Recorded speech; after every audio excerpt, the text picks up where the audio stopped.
یاد رکھیں قرآن پاک میں جو سب سے زیادہ تفصیل سے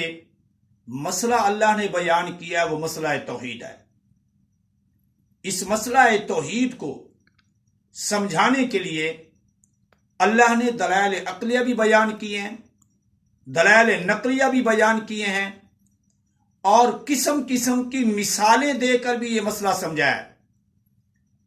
قرآن جیسی مقدس کتاب میں مکھی اور مکڑی کے ذکر کرنے کا مقصد ہی مسئلہ توحید سمجھانا تھا۔ قرآن جیسی مقدس کتاب کے اندر خنزیر جیسے نجس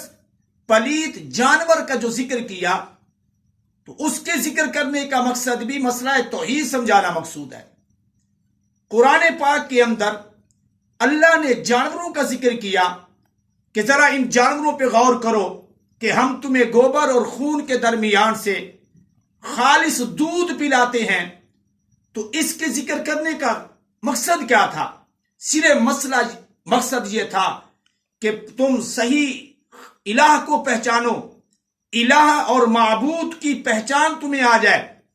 کہ ہر آئرہ غیرہ نتو خیرہ معبود نہیں، بلکہ معبود وہ ہستی بن سکتی ہے کہ جس کا کمال یہ ہو کہ تمہاری بھینس کا رنگ وہ کالا ہے اور وہ جو چارہ کھا رہی ہے وہ سبز ہے، اور اس کے سامنے جو تم نے توڑی اور کھل ڈالی ہے اس کا ذائقہ اور ہے اور اس کا رنگ اور ہے، اور جب یہی توڑی اور گھاس اور کھل اس کے پیٹ میں گیا اور پھر پیٹ کے اندر اللہ کی قدرت نے کام کرنا شروع کیا تو اللہ فرماتے ہیں کہ پھر ہم نے اپنی قدرت سے اور اپنی طاقت سے تمہیں گوبر اور خون کے درمیان سے لبنن خالصا سائغا للشاربین، تو اللہ نے یہاں جانوروں کا ذکر کیا کہ ہم تمہیں ان سے دودھ پلاتے ہیں، تو یہ بھی مسئلہ ہے توحید سمجھانے کے لیے۔ کہیں اللہ تعالیٰ نے شہد کی مکھی کا ذکر کیا، اللہ نے کیڑی کا ذکر کیا، اللہ نے ہدہد کا ذکر کیا، اللہ تعالیٰ نے کتے کا ذکر کیا، تو ایسے جانوروں کا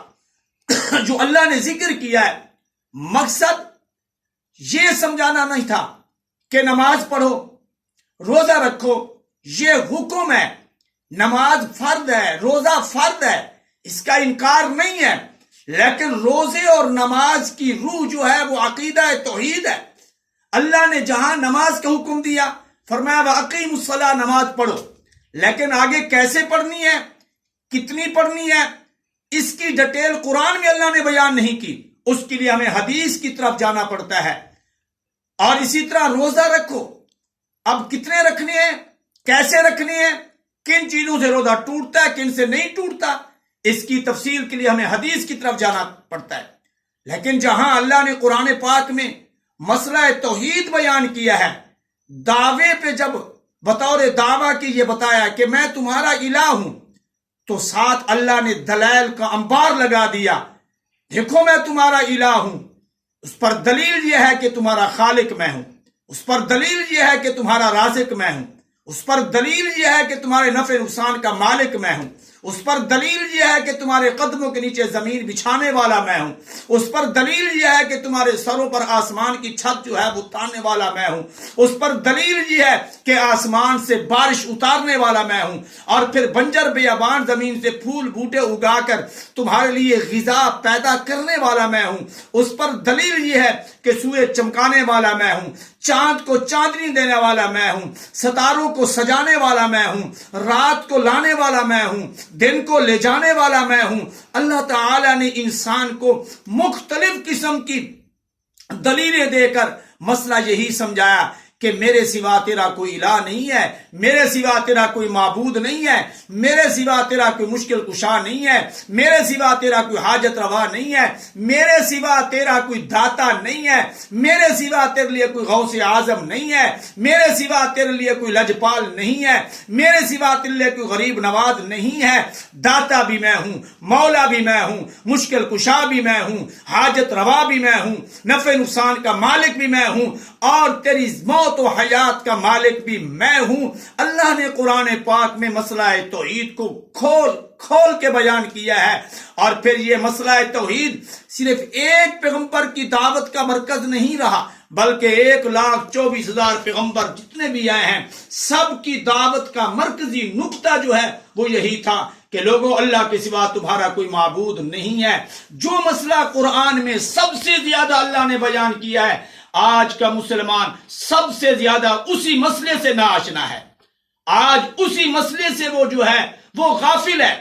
آج اس مسئلے کو بیان کرنے والے بھی کم ہیں اور سننے والے بھی کم ہیں۔ آج اس مسئلے کو سمجھنے والے بھی کم ہیں، سمجھانے والے بھی کم ہیں۔ جس طرح انبیاء نے جب یہ مسئلہ بیان کیا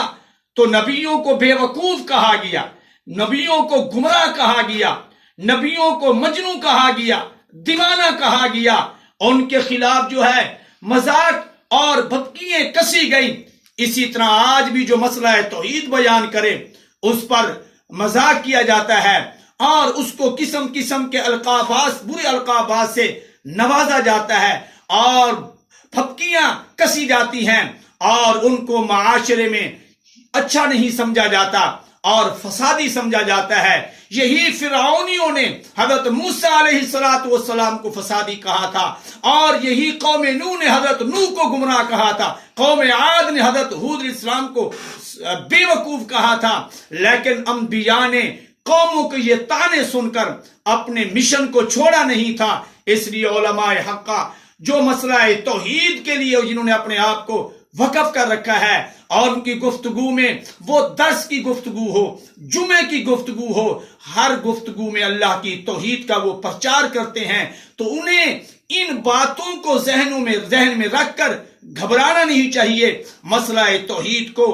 گلی گلی، کوچا کوچا عام کر دینا چاہیے، کیونکہ آج سب سے زیادہ اگر مسلمان کسی مسئلے سے ناآشنا ہے تو وہ مسئلہ توحید ہے۔ قرآن میں اللہ نے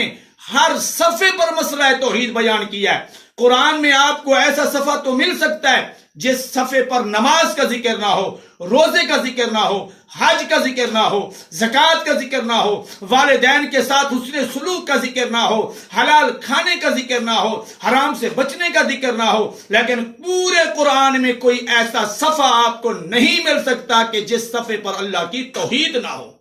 کہیں دعوے کی صورت میں، کہیں دلیل کی صورت میں، کہیں نتیجے کی صورت میں، کہیں کسی رنگ میں، کہیں کسی رنگ۔ ہاں، اس توحید کو سمجھنے کے لیے،